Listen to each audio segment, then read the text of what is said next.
आगरा में आज 16वें रोजगार मेले का आयोजन रेलवे ऑफिसर्स क्लब में किया गया। रोजगार मेले का शुभारंभ केंद्रीय राज्य मंत्री प्रोफेसर एसपी सिंह बघेल द्वारा दीप जलाकर किया गया। इस दौरान डीआरएम तेज प्रकाश अग्रवाल द्वारा केंद्रीय राज्य मंत्री प्रोफेसर एसपी सिंह बघेल का भव्य स्वागत किया गया। कार्यक्रम में प्रधानमंत्री नरेंद्र मोदी द्वारा वर्चुअल रूप से जोड़कर दिए गए संबोधन को भी सुना गया। रेलवे द्वारा आयोजित रोजगार मेले में केंद्रीय राज्य मंत्री प्रोफेसर एसपी सिंह बघेल द्वारा 100 अभ्यर्थियों को नियुक्ति पत्र प्रदान किए गए, जिनमें रेलवे के 60, डिफेंस के 7, डाक विभाग के 6, बैंक के 5 और आर्कियोलॉजी सर्वे ऑफ इंडिया के 22 अभ्यर्थियों को नियुक्ति पत्र प्रदान किए गए। इस अवसर पर केंद्रीय राज्य मंत्री प्रोफेसर एसपी सिंह बघेल ने प्रधानमंत्री नरेंद्र मोदी का आभार व्यक्त करते हुए कहा कि प्रधानमंत्री ने 10 लाख युवाओं को रोजगार देने का जो वादा किया था उसे पूरी पारदर्शिता के साथ पूरा किया जा रहा है।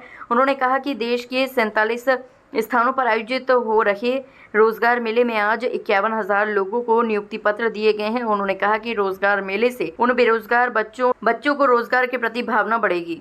इसके साथ उन्होंने कहा कि जिन युवाओं को आज नियुक्ति पत्र मिले हैं, ये उनकी पढ़ाई, मेहनत और कर्मठता का फल है।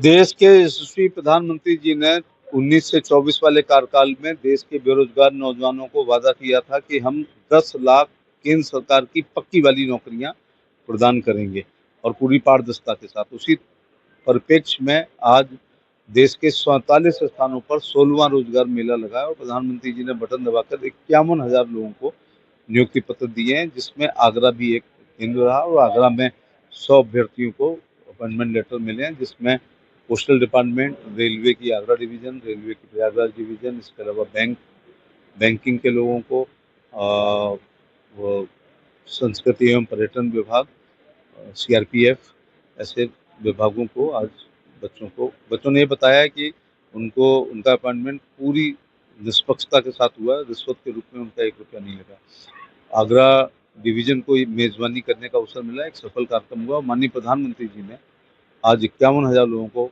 अपॉइंटमेंट जारी किए हैं और एक बहुत मोटिवेशनल स्पीच उन्होंने दिया है। उन्होंने कहा आपको नौकरी पाके जॉब सिक्योरिटी हो गई है, सोशल और इकोनॉमिकल, लेकिन बैठना नहीं चाहिए और आगे अच्छे पदों के लिए और प्रयास करना चाहिए और जिन पदों पर जहां भी जाएं राष्ट्र निर्माण में अपनी भूमिका निभाएं। लगातार विपक्ष जो है वो बेरोजगारी, महंगाई को लेकर निशाना सरकार पर साध रहा है। क्या लगता है कि कहीं ना कहीं एक तमाशा है विपक्ष के मुद्दे? देखिए, पढ़े लिखे लड़कों के लिए कपड़े बदलने की तरह नौकरी बदल रहे हैं आजकल। उसका सबसे बड़ा है, देश में आज़ादी के बाद सबसे अच्छी काम मैं कोई समझता हूँ तो सभी नॉन गजेटेड नौकरियां केंद्र में और भाजपा शासित राज्यों में भी नॉन गजेटेड नौकरियों में इंटरव्यू समाप्त हो गए। इंटरव्यू भ्रष्टाचार का एक तरीका होता था, अब लिखित परीक्षा ओएमआर सीट है, क्वेश्चन नंबर 1 4 आंसर, सही टिक कर दो पूरे, नहीं तो 0। कोई बच्चा आ रहा है तो कोई व्यक्ति उसकी नौकरी रोक नहीं सकता और नहीं आ रहा है तो कोई उसको दे नहीं सकता है। तो ये 10 लाख एक बहुत बड़ा, और आज प्रधानमंत्री जी ने रोजगार के कई तरीके बताए, जैसे 12 करोड़ शौचालय बने, मिस्त्रियों को रोजगार मिला है, भट्टे को रोजगार मिला है, मजदूर को रोजगार मिला। इसी प्रकार से 12 करोड़ गैस सिलेंडर मिले हैं, तो बॉटलिंग प्लांट को, सिलेंडर को, हॉकर्स को, एजेंसीज को आज उन्होंने बहुत रोजगार सरकारी के अलावा भी बहुत तरीके बताए हैं। प्रधानमंत्री शहरी और ग्रामीण आवास में भवन निर्माताओं को, ईंट वालों को, मजदूरों को, मैसन को, इसी प्रकार से जो प्रधानमंत्री जन सुविधा केंद्र हैं उस पर 10-12 करोड़ लोगों को रोजगार मिला।